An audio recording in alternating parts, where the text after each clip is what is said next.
మనందరినీ నడిపించే నాయకుడు దేవుడు.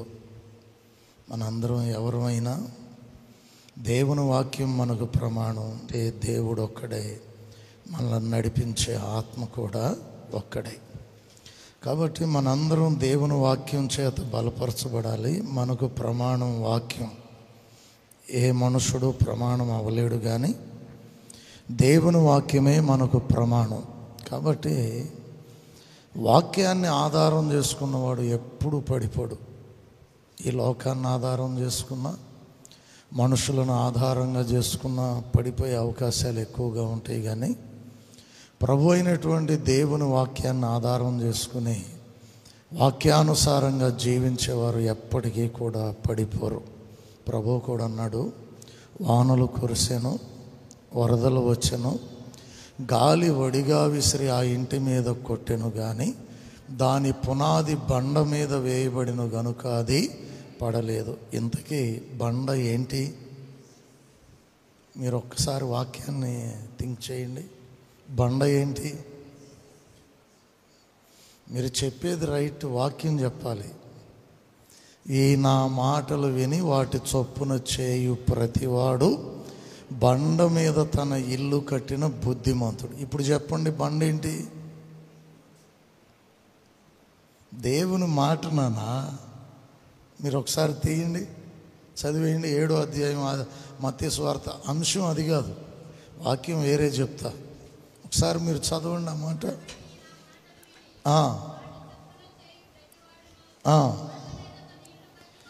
ఇప్పుడు బండ ఏమై ఉంది? దేవుని వాక్యం దేవుడే.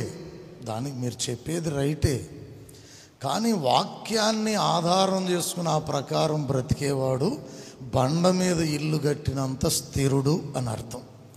మనం వాక్యాన్ని వదిలిపెడితే, దేవుని మాటనే నిర్లక్ష్య పెడితే మన ఇల్లు ఎలా నిలబడుద్ది? అందుకే ఈ రాత్రి దేవుని వాక్యాన్ని మనం చక్కగా ధ్యానం చేసుకుందాం.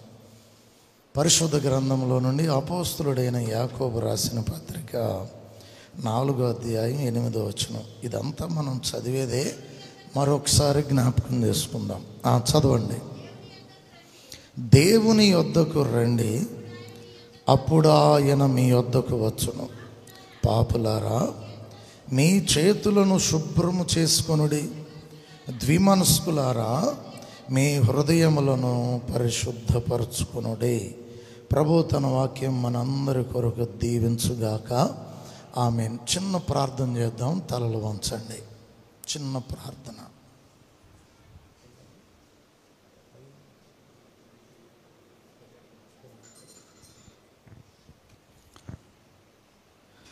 మహాపరిశుద్ధుడు అయిన మా తండ్రి, ప్రేమాస్వరూపి, నీకు స్తోత్రాలు చెల్లిస్తున్నాను.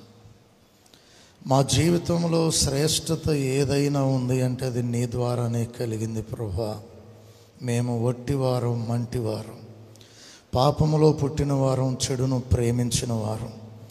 కేవలం నీ కృప ద్వారా మమ్మలను కనికరించి నీ రక్షణను దయచేసి మమ్మలను పవిత్రపరిచి పవిత్రమైన మార్గానికి మమ్మలను ప్రతిష్ఠించావు. ఇందుకొరకు నీకు స్తోత్రాలు. ఈ రాత్రి నీ దివ్య సన్నిధిని, నీ వాక్యము కొరకు మేము ఆశ కలిగి ఉండగా మీరు మాట్లాడండి.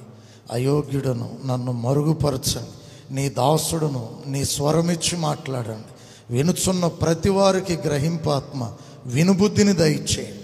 మహిమకు అప్పగిస్తూ ప్రార్థించి సిద్ధపడిన సంఘమును దాసును బట్టి స్తుతులు చెల్లిస్తూ మమ్మలను నీ చేతులకు సమర్పిస్తూ యేసు నామమును అడుగుచున్నాను తండ్రి, ఆమేన్. ఒకసారి హల్లెలూయా చెప్పండి.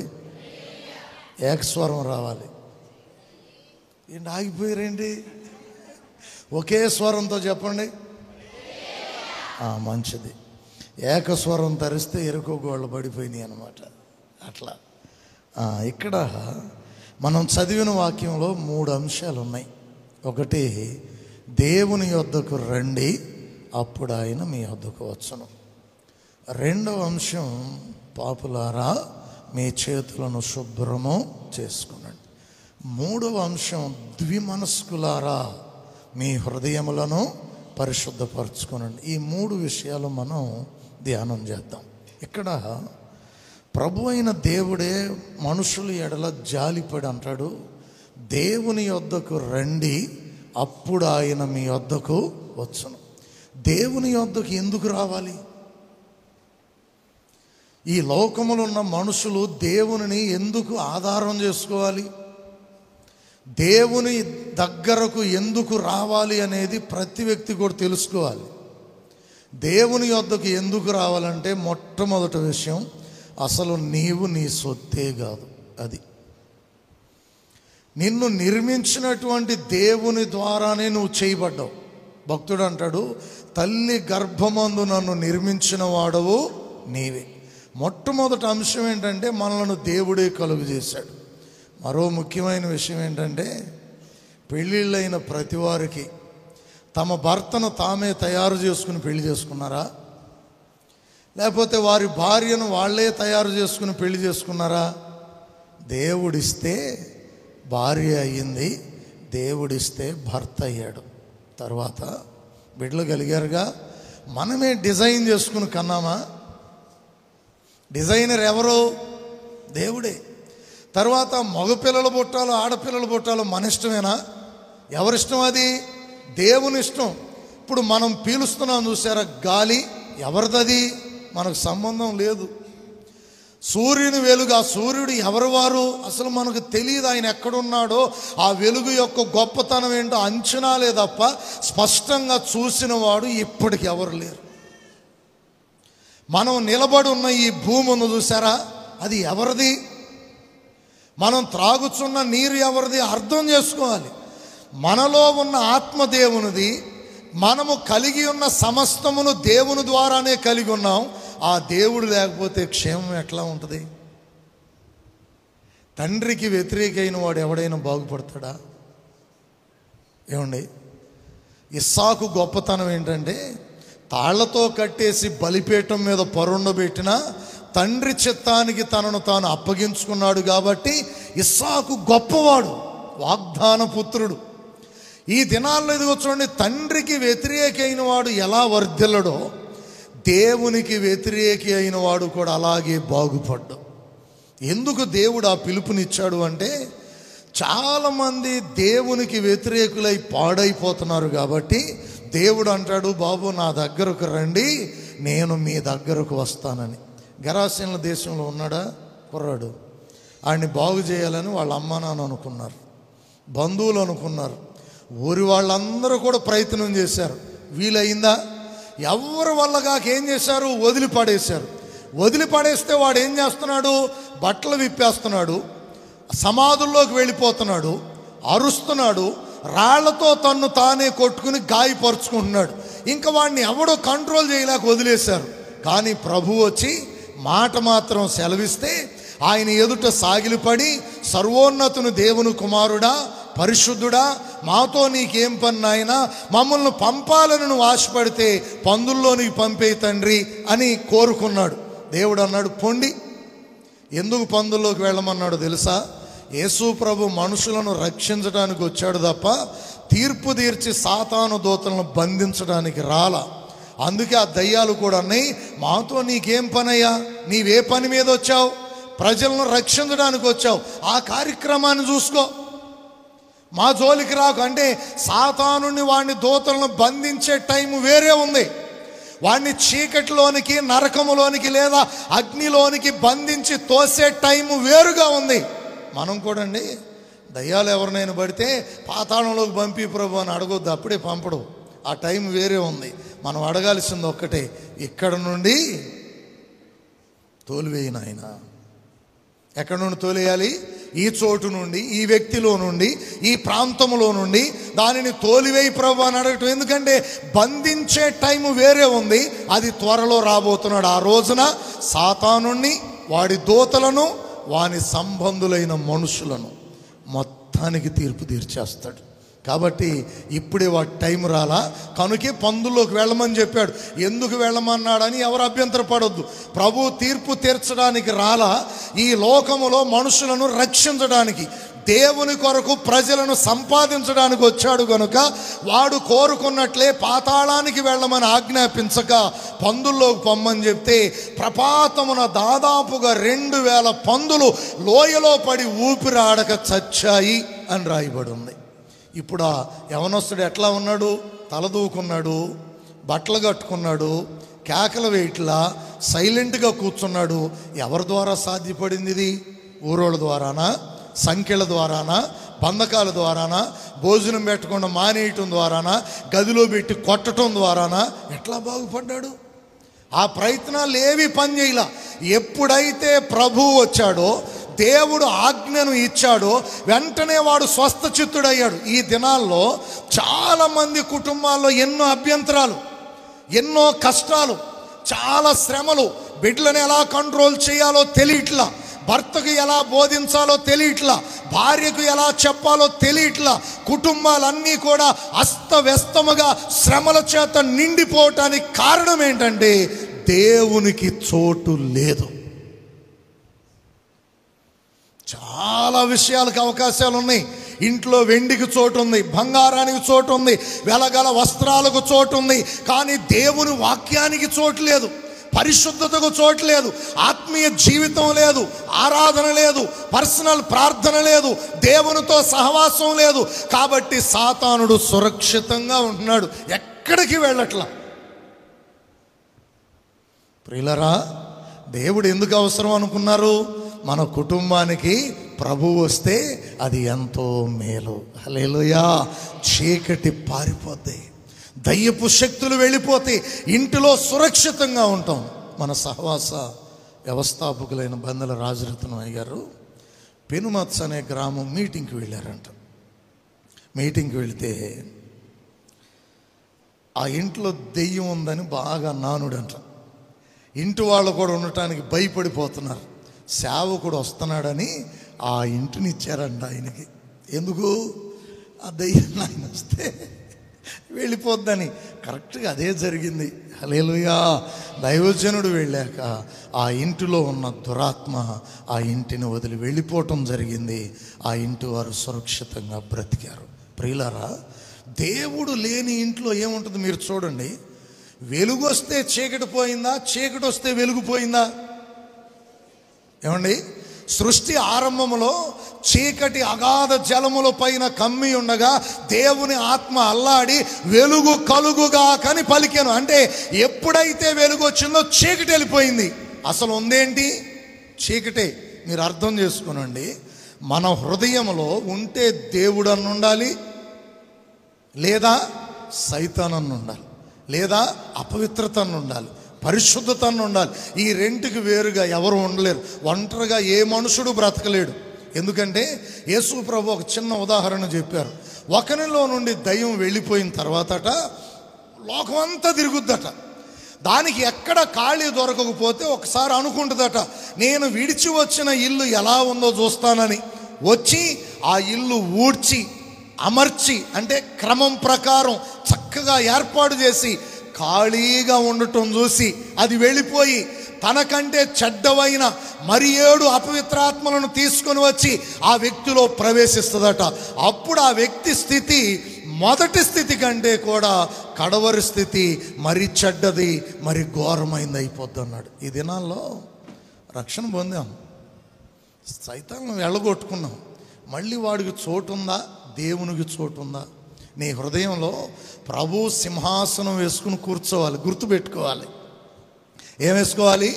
ప్రభు తన సింహాసనము మీద నీ హృదయంలో ఆసీనుడు కావాలి.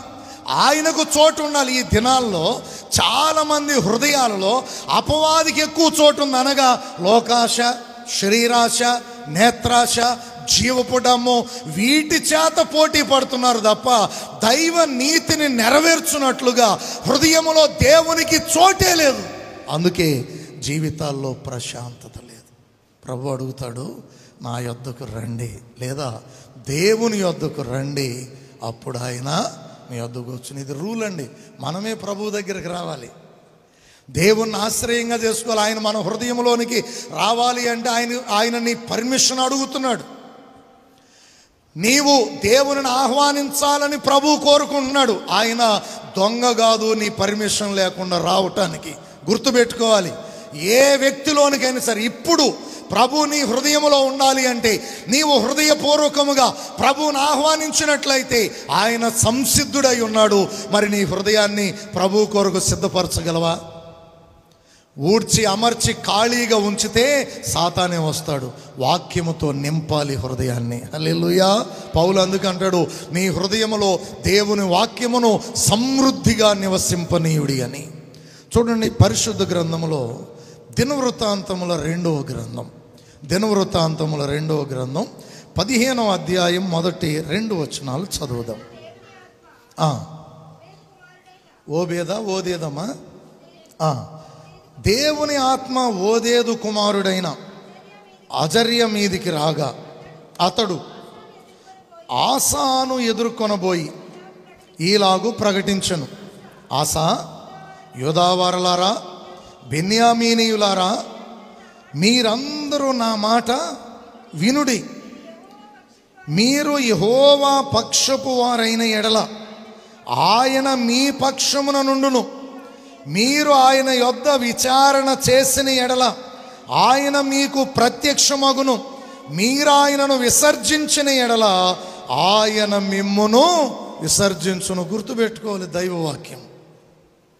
ఇక్కడ అదే దేవుని యొక్క ఆత్మశక్తి ఓదేదు కుమారుడైన అజర్యా మీదకు వచ్చినప్పుడు ఆసాను ఎదుర్కొనబోయాడు. ఇశ్రాయేలు 2 రాజ్యాలుగా విడిపోయారు సొలొమోను కుమారుడైన రెహబాము టైంలో. ఆ 2 రాజ్యాలు ఏంటి చెప్పండి? ఇశ్రాయేలు రాజ్యాలు 2 భాగాలైనవి రెహబాము టైంలో. ఆ 2 రాజ్యాల పేర్లు చెప్పండి. ఇశ్రాయేలు రాజ్యం, యోధా రాజ్యం. ఇశ్రాయేలు రాజ్యంలో 10 గోత్రాలు ఉన్నాయి. యోధా రాజ్యంలో 2 గోత్రాలు. ఆ 2 గోత్రాలు ఏవనగా యోధా గోత్రం, బెన్యామీను గోత్రం. ఈ 2 గోత్రాలతో యోధా రాజ్యం ఉంది. మిగిలిన 10 గోత్రాలతో ఇశ్రాయేలు రాజ్యం ఉంది. అయితే ఇశ్రాయేలీలు ప్రారంభం నుంచి కూడా అక్రమ క్రియలు చేయుటకు అగ్రగణ్యులు. దేవునికి వ్యతిరేకులుగా బ్రతకటానికి, దైవ కార్యాలు పొంది దేవునిని ఆరాధిస్తూనే, దేవునికి ప్రార్థిస్తూనే దైవ వ్యతిరేకమైన కార్యకలాపాలు జరిగించుటలో ఏమాత్రము భయపడని లిస్టులో ఇశ్రాయేలీలు ఉంటారు.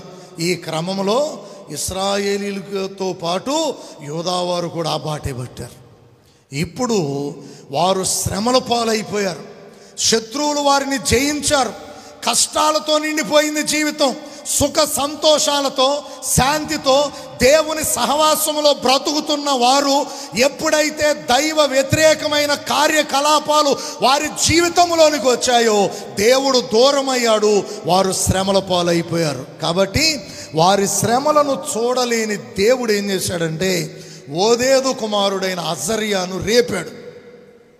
ఆసా దగ్గరికి వెళుతున్నాడు. ఎదుర్కొనబోయినప్పుడు ఆసా దగ్గరికి వెళ్ళి అంటాడు, యోధావారులారా, బెన్యామీనీయులారా, నా మాట ఆలకించండి.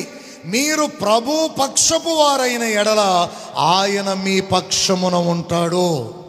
మీరు ఆయనను విసర్జించిన ఎడల ఆయన కూడా మిమ్మలను విసర్జిస్తాడు. ఇక్కడ మనకి ఏమర్థం అవ్వాలి? మనము దేవునిని ఆహ్వానిస్తే, ఆయన మన పక్షాన ఉంటే ఏ శత్రువు కూడా మన మీద ఎప్పటికీ కూడా విజయము పొందలేడు.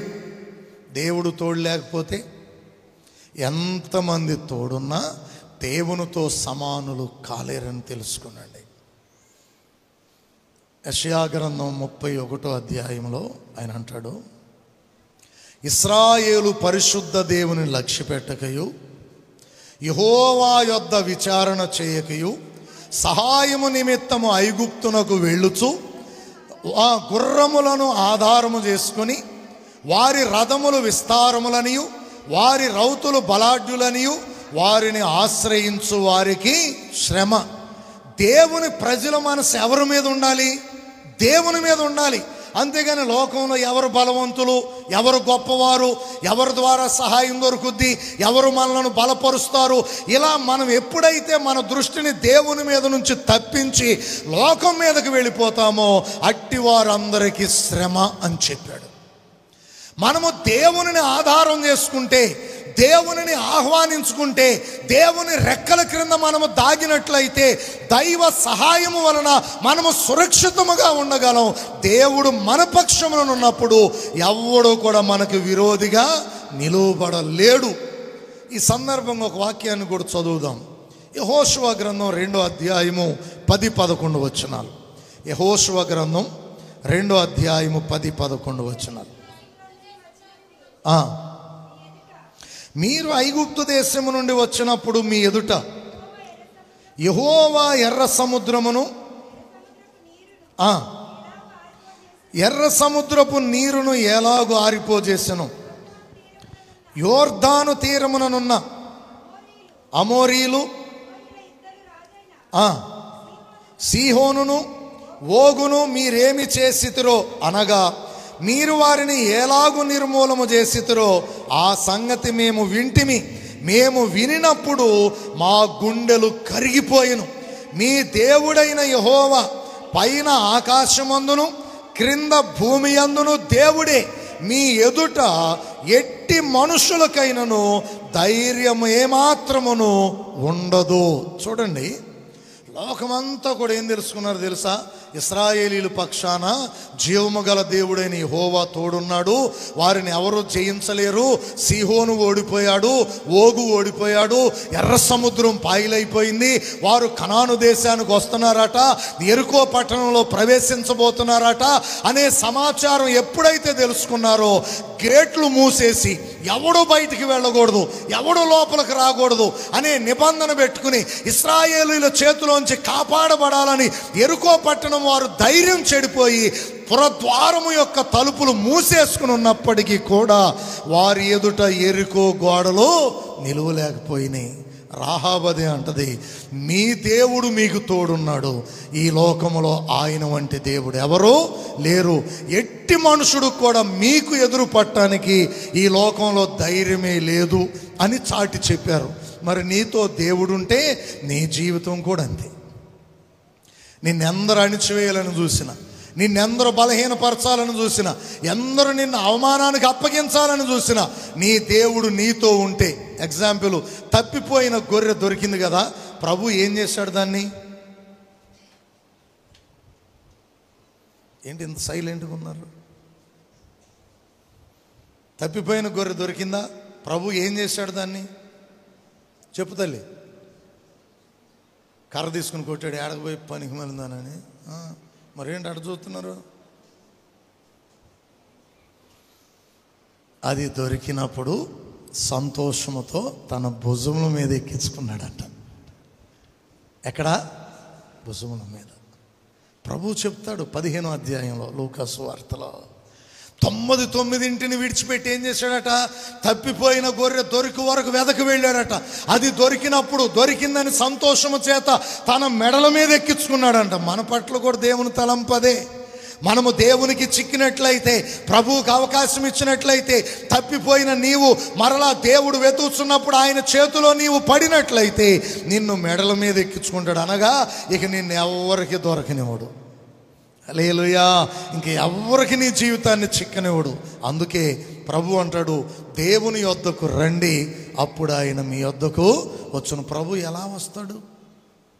ప్రభు మన ఇంటికి ఎలా వస్తాడు? ఆహ్వానిస్తే వస్తాడు అంతే. మార్తమ్మ ఆహ్వానిస్తే రాలా?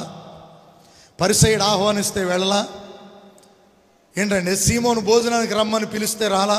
నీవు కూడా ప్రభువుని ఆహ్వానిస్తే ఖచ్చితంగా వస్తాడు. కానీ చాలామందికి ప్రభువుని ఆహ్వానించేంత ఖాళీ లేదు. ఎందుకంటే చాలా పనులు ఉన్నాయి, దేవునికి విరోధమైన కార్యకలాపాలు చాలా పూర్తి చేయాలి, కొన్ని గోల్స్ ఉన్నాయి. ఆ కార్యకలాపాలు పూర్తి చేసినాక అప్పుడు చూస్తారు ప్రభు సంగతి, టైం మిగిలితే. కానీ తెలియని విచిత్రం ఏంటంటే శత్రువు బహుబలవంతుడు. Be careful. వాడు దేవుడు లేడా మన జీవితాన్ని చిందర చేసేస్తాడు. అందుకే ప్రభువుని ఆధారం చేసుకుని ప్రభు వైపు తిరిగినప్పుడు మన బ్రతుకులలో ఎంతో మేలు దొరుకుద్ది. ఈ అంశంలో ఒక మాట చదువుదాం. మలాకీ గ్రంథం 3వ అధ్యాయము 7వ వచనం నుంచి చదువుదాం. మలాకీ గ్రంథం 3వ అధ్యాయము 7వ వచనం నుండి. సైన్యములకు అధిపతియగు యెహోవా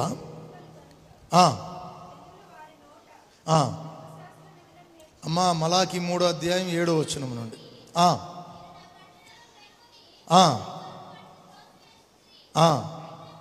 అయితే మీరు నా తట్టు తిరిగిన ఎడల నేను మీ తట్టు తిరుగుదును. సెలవీయగా మేము దేని విషయంలో నీ తట్టు తిరుగువలనని మీరందరూ. మానవుడు దేవుని యొద్ద దొంగిలునా? అయితే మీరు నా యొద్ద దొంగిలితిరి. దేని విషయంలో మేము దొంగిలితిమని మీరందరూ 10వ భాగమును ప్రతిష్ఠితార్పణలను ఇయ్యక దొంగిలితిరి. ఈ జనులందరూ నా యొద్ద దొంగిలిచూనే ఉన్నారు. మీరు శాపగ్రస్తులై ఉన్నారు. మీరు విన్నది చదివింది దేవుని వాక్యం. చాలామంది జీవితాలలో దేవుని తట్టు తిరగటం అంటే ఎట్లా అనుకున్నారు? ఊరికనే బైబిల్ పట్టుకుని చర్చికి వచ్చేస్తే చాలు అనుకుంటున్నారా? కొంతమంది అనుకుంటున్నారు మేము పలానా సంఘ సభ్యులను. సంఘ సభ్యత్వం కాదు, దేవుని రాజ్యంలో పౌరసత్వం కావాలి. ఈ లోకంలో ఒక వ్యక్తి సురక్షితముగా జీవించగలగాలి అంటే దేవుని వైపు తిరగటం అంటే ఎట్లా? ఆయన అన్నాడు, ఈ జనులు నా ఆజ్ఞను అతిక్రమించి ఇదిగో చూడు శ్రమలు కొని తెచ్చుకుంటున్నారు అన్నాడు. అని అంటాడు, మీరు నా తట్టు తిరిగిన ఎడల నేను మీ తట్టు తిరుగుతా. అప్పుడు వాళ్ళు అంటారంట, ఎట్లా తిరగాలి నీ తట్టు అంటే? ఎలా తిరగాలి మేము అని అంటున్నాడు.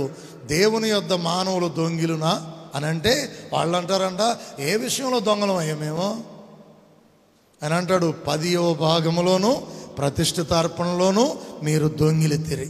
ఈ జనులు నా యొద్ద దొంగిలిచూనే ఉన్నారు కనుక మీరు శాపగ్రస్తులు అన్నాడు. ఈ సంగతి తెలుసుకోవాలి. 10వ భాగాన్ని ఎవరైతే దొంగిలిస్తారో వారి కుటుంబాల్లో దేవుని శాపం ఉంది. అందుకే అభివృద్ధి ఉండదు, క్షేమం ఉండదు, సమాధానం ఉండదు, సంతోషం ఉండదు, ఎన్నో సమస్యలు. దేవుని బిడ్డలో దైవ చిత్తాన్ని ఖచ్చితంగా చేయాలి. మిమ్మల్ని ఒక క్వశ్చన్ అడిగి ఈ మాటను ముగిస్తా. ఏ దాసుడును ఎవడును ఈ భూమి మీద 2 యజమానులకు దాసులుగా ఉండనేరడు అని చెప్పాడు ప్రభు. 2 యజమానులకు దాసుడుగా ఎవరు ఉండలేరు అని చెప్పాడు. ఆ 2 యజమానులు ఎవరు? అంతే, సింపుల్ క్వశ్చన్. దేవునికిని గుర్తుపెట్టుకోవాలి. సిరి అంటే మీలో ఎవరైనా సిరి అని పేరు పెట్టుకుంటే ఆ సిరి కాదు. దేవునికి దేవుడు చెప్పినటువంటి విషయం ఇది. 2 యజమానులు ఈ లోకంలో ఉన్నారట. ఒకటి దేవుడు, రెండవది సిరి అనగా ధనం. ఎవడో కూడా ఈ 2 విషయాల్ని బ్యాలెన్స్ చేయలేడు అని చెప్పాడు. నీ ఒకవేళ ధనాన్ని అధికముగా ప్రేమించినట్లయితే దేవునికి నీవు దాసుడిగా ఎప్పటికీ ఉండలేవు. చాలామంది ఈ విషయాన్ని మర్చిపోయారు. యేసు ప్రభువే చెప్పాడు, ఎందుకు 10వ భాగాన్ని దొంగిలిస్తున్నారు, ఎందుకు దొంగలవుతున్నారు? ఆ దొంగతనం వల్ల శాపం వస్తుంది, డెవలప్మెంట్ లేదు, అభివృద్ధి లేదు, శ్రమలు వస్తున్నాయి, కష్టం అంతా కూడా వేరే వెళ్ళిపోతూ ఉంది. ఊహించినటువంటి విపత్తులు, భయంకరమైన నష్టాలు, వీటన్నిటి వెనుకున్న కారణం ప్రభువే చెప్పాడు, నేను కాదు. శాపము 10వ భాగమును ప్రతిష్ఠితార్పణను దొంగిలించొద్దని. కాబట్టి మీరు దేవుని తట్టు తిరగటం అనగా మీలో ఉన్నటువంటి ఆ లోభాన్ని తీసివేసి దేవుని వైపుకు రండి. ప్రభువుతో సహవాసాన్ని చేయండి. కుటుంబంలో ప్రభువుకు చోటివ్వండి, హృదయంలో ప్రభువుకు చోటివ్వండి, ప్రభువుని ప్రధానునిగా చేసుకొనండి. అప్పుడు జీవితాలు ఖచ్చితముగా 100కి 100 పాళ్ళు కూలిపోకుండా స్థిరమైన భక్తిలో ఫలించగలుగుతాం. రెండో విషయం ఏంటంటే, పాపులారా మీ హృదయములను ఏం చేయమన్నాడు? మీ చేతులను శుభ్రం చేసుకోండి. ఎవరినంట? పాపులారా. చాలాసార్లు చాలామందికి ఏం కోపమో తెలుసా? పాస్టర్ గారు లేండి పొద్దాక పాపమో అంటారు. ఒక చోట మీటింగ్లో అసలు పాపం అనే అంశం లేకుండా ఒక సబ్జెక్ట్ చెప్పా. అసలు పాపం అనే పాయింట్ ఉండదు ఇక దాంట్లో. అంతా దేవుని దీవెన, క్షేమం, ఆశీర్వాదం, దేవుడు ఎట్ట తోడు ఉంటాడు, ఎట్ట ఫలింపజేస్తాడు, మనం ఎలా జీవించాలి, ఇంతే. పాపమును గురించి, శాపమును గురించి సబ్జెక్టే లేదు. అయిపోయిన తర్వాత ఒక ఆయన వచ్చి అంటాడు, ఆయన ఎవరో కాదు, సౌండ్ సిస్టమ్ పెట్టిన ఆయనకి మంచి ఊపు వచ్చింది అంటాడు. నా 2 చేతులు పట్టుకుని, సూపర్ పాస్టర్ గారు, ప్రతి పాస్టర్ ఎక్కడికి వెళ్ళినా పాపం పాపం పాపం, అసలు ఆ సబ్జెక్ట్ లేకుండా చెప్పేవన్నాడు. ఓహో, ఇది ఎప్పుడు చెప్పకూడదు అనుకున్నా ఆ రోజు. నిజమండి, ఆ రోజు అనుకున్న ఊరి దీంట్లో ఇంత లోపం ఉందా, అయితే ఇది సంపూర్ణం అవతరా అని అనుకున్నా నేను.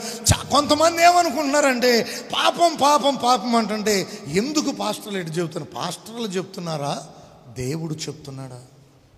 మీరు తెలుసుకోవాలి. పాపం ఉంటే దేవుడు ఎలా ఉంటాడు? ఏమండి, పాపం ఉంటే దేవుడు ఎలా ఉంటాడు? మీలోనే ఒక ఆమె పేరు సువర్ణ అనుకోండి, ఉన్నారో లేరు నాకు తెలియదు. సువర్ణ ఉన్నారనుకోండి. ఆ సువర్ణ నాతో ఉంది, పాస్టర్ గారండి దేవుడు మీకు భోజనం పెట్టమన్నాడు, ఎప్పుడు వస్తారు, మీకు ఎప్పుడు ఖాళీ అని అడిగింది.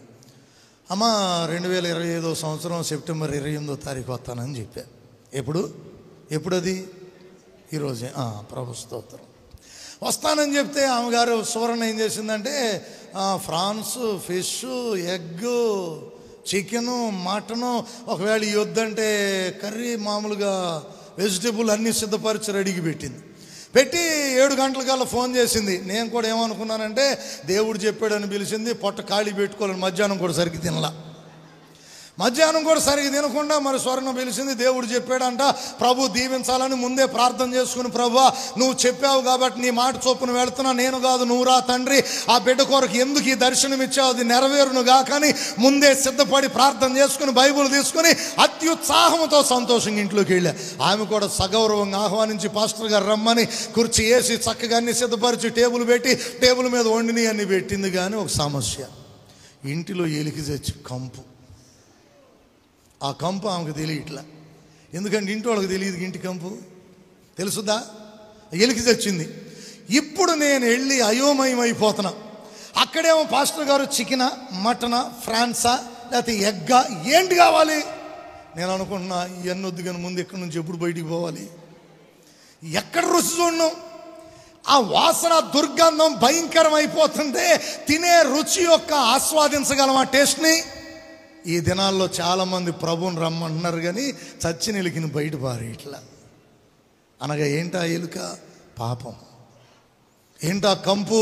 పాపం. నాన్న నీ హృదయంలో వాసన ఉంటే ప్రభు ఎట్లా జీవిస్తాడు? అది సాధ్యపడదు కదా. మీరు సిలువలో ప్రభు ఏలీ ఏలీ లామా సబక్తాని బిగ్గరగా కేక వేశాడు. ఆ మాటకు అర్థం ఏమనుంది? నా దేవా నా దేవా నన్నెందుకు చేయి విడిచావు. దానికి బైబిల్ పండితులు 2 విషయాలు చెప్పారు. ఒకటి, ఆయన లోక పాపమంతా ఆ టైంలో ఆయన మీద మోపబడింది కాబట్టి పరిశుద్ధుడు పాపం ఉన్న చోట ఉండడు గనుక బయటికి వచ్చాడు అని చెప్పారు. రెండో అంశం ఏంటంటే ఆయన జీవాధిపతి గనుక ఆయన ఉండగా మరణం రావటం అసాధ్యం కాబట్టి జీవము కలిగిన దేవుడు క్రీస్తును మానవునిగా సిలువ మీద వదిలి బయటికి వచ్చాడు అనే విషయాన్ని చెప్పారు. ఇప్పుడు దేవుడు క్రీస్తులోను, అనగా దేవుని ఆత్మ క్రీస్తులో నుండి బయటకు రావటానికి కారణం ఒకటి పాపం, 2 మరణించాలి. కానీ క్రీస్తును కలిగిన వాడు ఈ రెంటిని జయించాడు. హల్లెలూయా.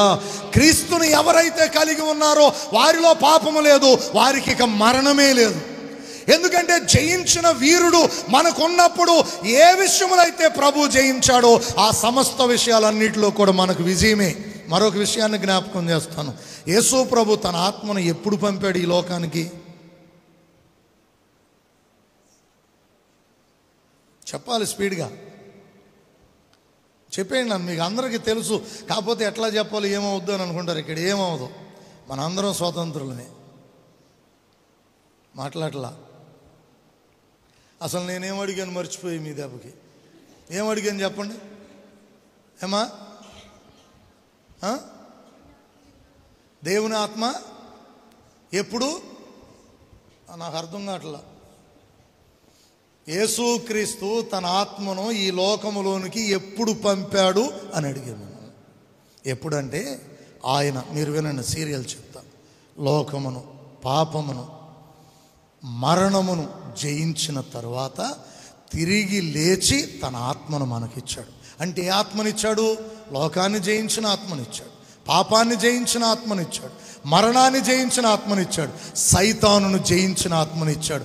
అందుకే అంటాం జయ జయ యేసు, జయ యేసు, జయ జయ క్రీస్తు, జయ క్రీస్తు, జయ జయ యేసు, జయ యేసు, జయ జయ క్రీస్తు, జయ క్రీస్తు, జయ జయ రాజా, జయ రాజా, జయ జయ రాజా, జయ రాజా, జయ జయ స్తోత్రం, జయ స్తోత్రం, జయ జయ యేసు, జయ యేసు, జయ జయ క్రీస్తు, జయ క్రీస్తు. హల్లెలూయా. ఈ పాట పాడాను అనుకో, నాకు ఇచ్చిన టైం అంతా దానికి అయిపోద్ది. కాబట్టి మనకన్నీ తెలుసుగా ఏమేం జయించాడు? మరణాన్ని, కావలని, శత్రువుని, సాతానుని, దెయ్యాలను, అధికారాన్ని, ముద్రను, టోటల్ ఎన్ని బంధకాలు అయితే వేశారో అన్ని బంధకాలను చీల్చి చిరంజీవుడు విజయుడై లేచాడు. మనకు కూడా అదే విజయాన్ని ఇచ్చాడు. అందుకే ఆయన అంటాడు పాపమును విడిచిపెట్టండి. పాపం ఉంటే ఆయన ఉన్నాడు, యేసు ప్రభువునే వదిలేశాడు. సమస్త పాపం ఆయన మీదకి వస్తే యేసుక్రీస్తునే వదిలి బయటకు వచ్చాడు. నీలో పాపం ఉంటే ప్రభు ఎలా ఉంటాడు? ఒకవేళ నువ్వు ఉండమని భోజనానికి పిలిచినా ఆయనకి ఎట్లా సంతోషం. కాబట్టి దేవుడు ఏమంటాడంటే, పాపులారా మీ చేతులను శుభ్రము చేసుకోనండి. పాపులారా మీ చేతులను శుభ్రము చేసుకోనండి, పరిశుద్ధపరచుకోనండి. ఎలా శుభ్రం చేయాలి? యేసు ప్రభు రక్తం అందుకే ఉంది. మన పాప విమోచన కొరకు యేసు ప్రభు తన రక్తాన్ని ఇచ్చాడు. మన శాప విముక్తి కొరకు యేసు ప్రభు తన రక్తాన్ని ఇచ్చాడు. మనమును పాపమును జయించి ఇదిగో చూడు పరిశుద్ధులుగా బ్రతుకున్నట్లుగా, దానిని అదిగో చూడు ఈ లోకములో మనము అపవాదిని ఓడించినట్లుగా తన ఆత్మనే మనకిచ్చాడు. హల్లెలూయా. కాబట్టి పాపముతో మనకు సంబంధం లేదు, పాపముతో మనకు జోలి లేదు. చూడండి, తెస్సలోనికైలకు రాసిన మొదటి పత్రిక 4వ అధ్యాయం 3వ వచనం నుంచి కొన్ని మాటలు మనం చదువుదాం. అపోస్తలుడైన పౌలు తెస్సలోనికైలకు రాసిన మొదటి పత్రిక 4వ అధ్యాయం 3వ వచనం. మీరు పరిశుద్ధులగుటయే అనగా మీరు జారత్వమునకు దూరముగా పారిపోవుటయే దేవుని చిత్తము. మీలో ప్రతివాడును దేవుని ఎరుగని అన్యజనుల వలె కామాభిలాషయందు కాక పరిశుద్ధత యందును ఘనత యందును తన తన ఘటమును ఎట్లు కాపాడుకొనవలెనో ఎరిగియుండుటయే దేవుని చిత్తం. అది మనలను దేవుడు ఎందుకు నియమించాడు? పవిత్రులుగా ఉంటానికి, అంతేగాని పాపంతో మనకేం పని? ఆయన అంటాడు, దేవుని ఎరుగని అన్యజనుల వలె కామాభిలాషయందు కాక పరిశుద్ధత యందును ఘనత యందును తన తన ఘటము అనగా ఈ ఎదురున్న ఈ 2 లైన్ల పిల్లలు చెప్తారు. అక్కడ ప్రభువు చెప్పిన ఘటము అంటే ఏంటది? పోర్షణ, పారాగ్రాఫా? ఘటము అనగా శరీరం, నీవు కలిగి ఉన్న నీ శరీరం. అక్కడ చదవండి ఆ పాయింట్ మళ్ళీ. ఘనత యందును తన తన ఘటమును ఎట్లు కాపాడుకొనను ఎరిగి ఉండుటయే ఘటము అనగా దేహముననా? అదేదో కాదు. ఏంటిది అది? ఈ దేహాన్ని ఏం చేయాలట? పరిశుద్ధత యందు ఘనత యందు దీనిని సపరేట్ చేయాలి. ఘనమైన దాని కొరకు దీనిని కాపాడాలి, పరిశుద్ధముగా ఈ దేహాన్ని కాపాడాలి. అందుకే అపోస్తలుడైన పౌలు రోమా 12లో అంటాడు, పరిశుద్ధమును అనుకూలమునైన సజీవ యాగముగా మీ శరీరములను దేవునికి సమర్పించుడని ఆయన వాత్సల్యమును బట్టి మిమ్మను బ్రతిమాలు కొనుచున్నాను. ఇట్టి సేవ చేయుట యుక్తమే. మీరు ఈ లోక మర్యాదను అనుసరింపక ఉత్తమమును అనుకూలమును సంపూర్ణమైన దేవుని చిత్తమేమిటో పరీక్షించి తెలుసుకొనుట వలన మీ మనస్సులు మారి నూతన మగుట వలన రూపాంతరము చెందండి. హల్లెలూయా. మళ్ళీ క్వశ్చన్ వచ్చేసింది నాకు, మరి ఎందుకో నాకు తెలియదు. అంటే మీరు చాలా హ్యాపీగా ఉన్నారు, అందుకే అడగబుద్ధి అవుతుంది. రూపాంతరము అంటే ఏంటి అర్థం అసలు? రూపాంతరపు కొండని పేరు పెట్టారు కదా, రూపాంతరపు కొండని పేరు పెట్టారా? ఎక్కడా? యేసు ప్రభు ముగ్గురిని పర్వతం మీద తీసుకెళ్ళాడు. పేతురు, యాకోబు, యోహానును తీసుకుని వెళ్ళి రూపాంతరం చెందాడు. రూపాంతరం చెందితే ఆయన ఎట్లా ఉన్నాడట? వస్త్రములు వెలుగు వలె దగదగలాడిపోతున్నాయి. ఆయన ముఖం సూర్యుని వలె కాంతితో మెరిసిపోతా ఉంది. ఏ చాకలి వాడు చలువు చేయలేనంత తెలిపైపోయిన వస్త్రాలు, ముఖమేమో సూర్యుడిలాగా ప్రకాశిస్తూ ఉంది. ఏలియా, మోషే వచ్చి పరిచర్య చేస్తూ ఉన్నారు. అక్కడ ఆయన రూపాంతరము చెందెను అంటాడు. దానికి రూపాంతరపు కొండ అన్నారు. రూపాంతరం అంటే ఏం మారాడు? అరే సింపుల్ క్వశ్చనే కదా నాన్న. రూపాంతరం అంటే అంతరంగ రూపం అని అర్థం. ఓకేనా? ఏ రూపం అది? అంతరంగ రూపం. రూపాంతరం అంటే లోపల ఉన్నటువంటి రూపం. ఇప్పుడు యేసు ప్రభు వారికి ఏం బయలుపరిచాడు? ఇప్పటి వరకు ఆయన దేహ రూపాన్ని చూశారు, కానీ ఆయన అక్కడ పర్వతం మీద తన అంతరంగ రూపాన్ని అంటే నిజ స్వరూపాన్ని వారికి బయలుపరచగా ఆయన ముఖం సూర్యునిలాగా అయింది. ఆయన వస్త్రాలు వెలుగు వలె దగదగ మెరిచిపోయినాయి. ఇక్కడ అదే అంటాడు, మీరు రూపాంతరం చెందండి. ఈ లోక మర్యాదను అనుసరించవద్దు. ఉత్తమమును అనుకూలమునైన సంపూర్ణమైన దేవుని చిత్తమును మీరు చేయండి. పాపమునకు దూరంగా ఉండండి. జారత్వానికి దూరంగా పారిపోనండి. మీరు పరిశుద్ధులగుటకే దేవుడు నియమించెను గాని అపవిత్రులుగా ఉండటానికి కాదు. అందుకే ఆయన అంటాడు, అపవిత్రులారా మీ చేతులను, అనగా పాపులారా మీ చేతులను శుభ్రపరచుకోనండి. మరి శుభ్రం చేస్తున్నారా? పోగేసుకుంటున్నారా? ఏమండి, మనం ఎందుకు నియమించబడ్డాం? పవిత్రులుగా ఉండటానికి.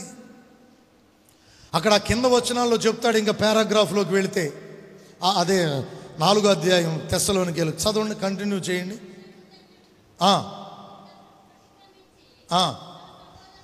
ఈ విషయమందే ఎవడైనా సరే అతిక్రమించి తన సహోదరుని మోసగించకూడదు. ఎందుకనగా నేను పూర్వం మీతో చెప్పిన ప్రకారం ప్రభు వీటన్నిటి విషయమై ప్రతి దండన చేయువాడు. పరిశుద్ధులగుటకే దేవుడు మనలను నియమించును గాని అపవిత్రులుగా ఉండుటకు నియమించలా. హల్లెలూయా అనండి ఒకసారి అందరూ ఏకస్వరం రానియండి. మనలను దేవుడు పరిశుద్ధులు అవటానికి, మనం పరిశుద్ధులం కాదు కానీ పరిశుద్ధులు అవటానికి నియమించాడు. హల్లెలూయా. మనలో ఎవరం పరిశుద్ధులం అసలు కానే కాదు. అది జరిగే పనే కాదు.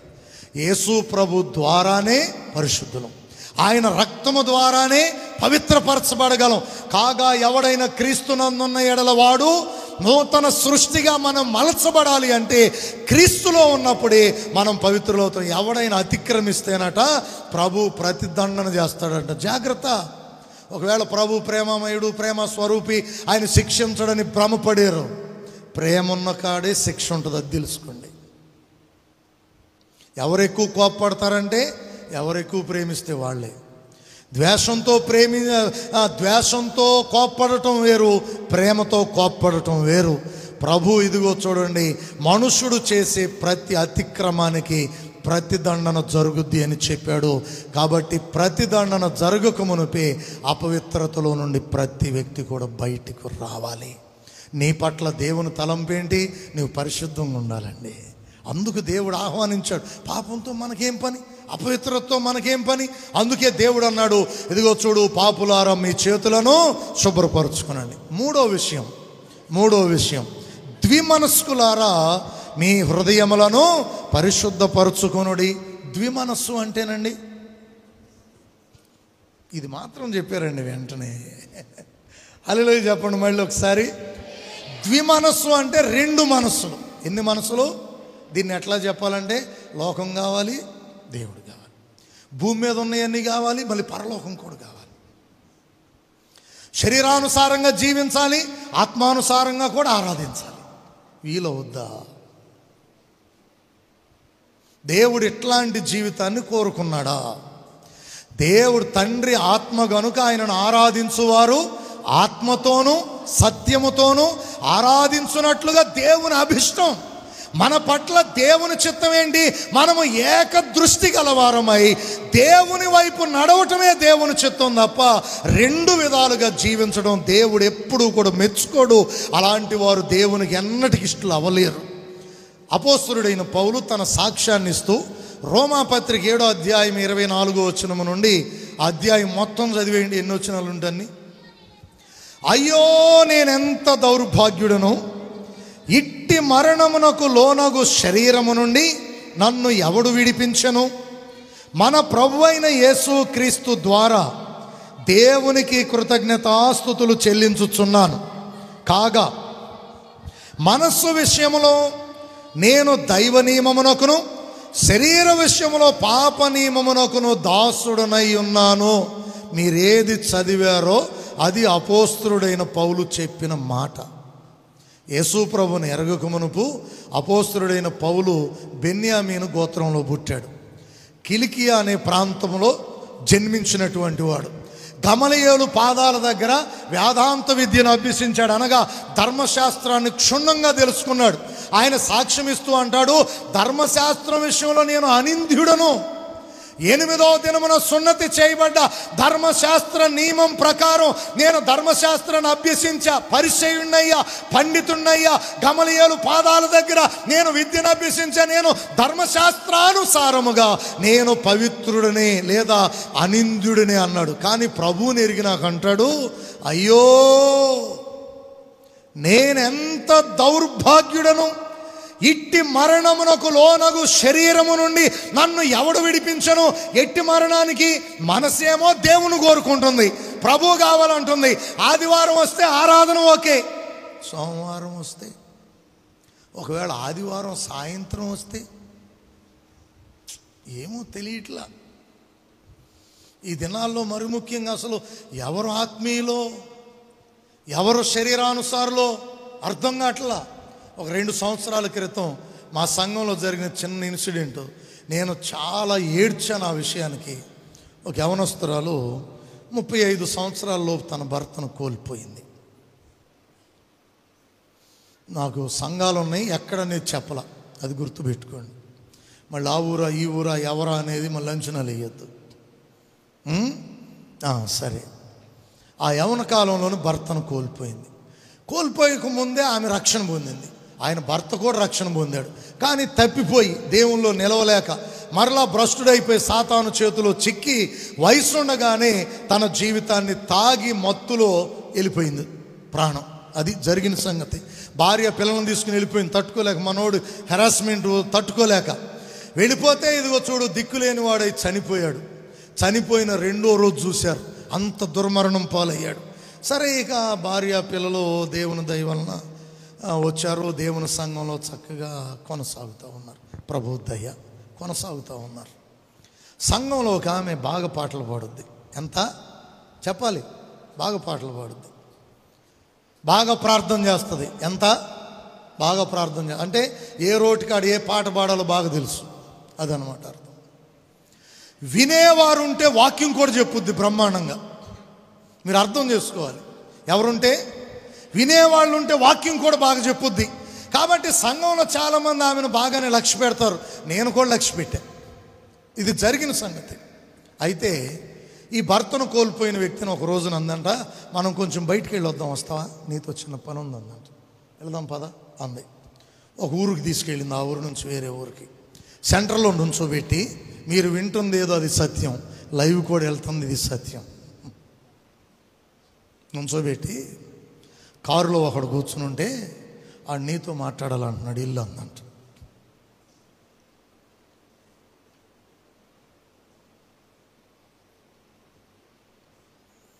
ఆ వ్యక్తి వచ్చి ఏడ్చుకుంటూ వచ్చి, ఇటు చేసింది అయ్యగారు పలానా అని చెప్పింది.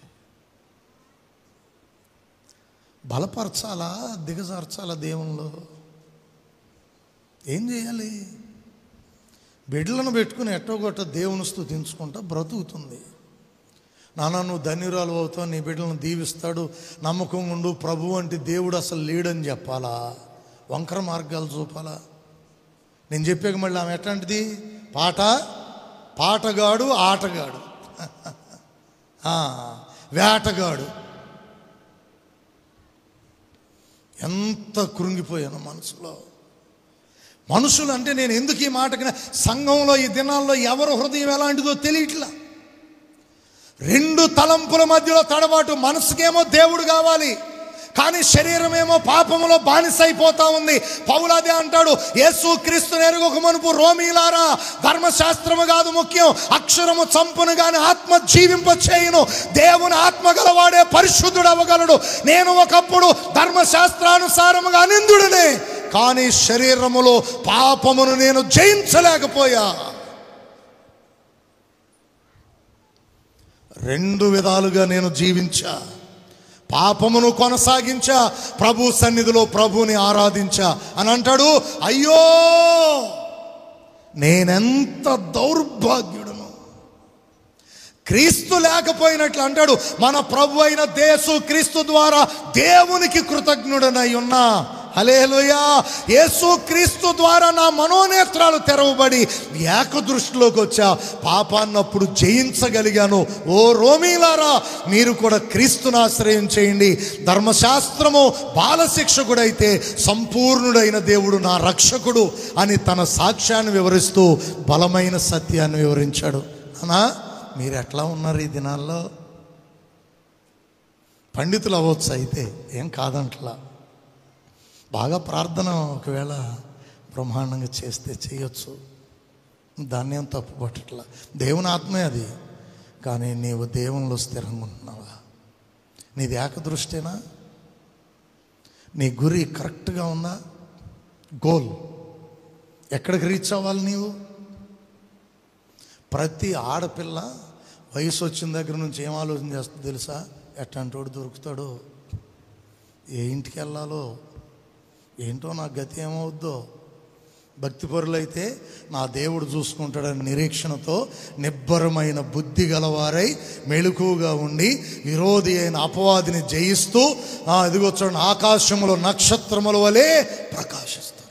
బుద్ధిహీనులైతే దేవుని మీద మనసు లేక ఎవరు దొరుకుతారో, ఎక్కడికి వెళ్ళాలో ఇలాంటి ఆలోచనలు బట్టి నిమగ్నం అవుతారు. మగోడు అనుకో, ఎవరు వస్తారో, ఎట్లాంటిది వస్తుందో, నిద్రపోచేది వస్తుందో, నిద్రపోనీయకుండా చేసేది వస్తుందో, మా అమ్మ మా నాన్న చూసేది వస్తుందో, మొక్కలు చేసేది వస్తుందో, ఈ ఆలోచన చేస్తాడు. అంటే నేను ఎందుకు ఈ మాట చెప్పానంటే, ప్రతి వ్యక్తి కూడా తన జీవితం ఎట్లా వెళ్తుందనేది ఖచ్చితంగా చూసుకోవాలి, తప్పదు. బిడ్డలు కలిగిన వారు ఎప్పుడైతే యవ్వన కాలానికి వస్తారో, ఎట్లాంటి అల్లుడు వస్తాడో, లేకపోతే ఎలాంటి కోడలు వస్తుందో. మీకు ఒక మాట చెప్పనా, చాలామందికి అర్థం కాని విషయమే, కానీ అర్థం అవుతుంది బాగానే. పుచ్చుకొనుట కంటే ఇచ్చుడు ధన్యం అని అపోస్తుడైన పౌలు అపోస్తుల కార్యాలు చెప్పాడా లేదా? ఏ విషయంలో చెప్పాడు ఆ మాట అంటే ధనం విషయంలో చెప్పాడు. కానీ దాన్ని ఎట్ట తీసుకోవచ్చు తెలుసా? కోడలను తెచ్చుకోవడం అంటే కూతురుని పంపటం మేలు కదా. ఏంటన్నా, పంపితే బరువు తగ్గుద్ది, తెచ్చుకుంటే ఏంటో మగవాళ్ళు కావాలని ఆరాట పడుతున్నారు. ఏం లేదు నాన్న, హల్లెలూయా చెప్పండి ఒకసారి.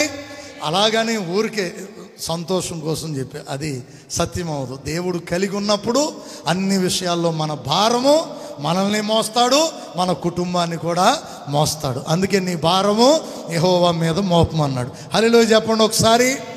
కాబట్టి దేవుని సన్నిధికి వచ్చే మనం ఎలా ఉన్నాం? ఏకదృష్టి ఉందా? ప్రభు కొరకు కనిపెట్టుకున్నారా?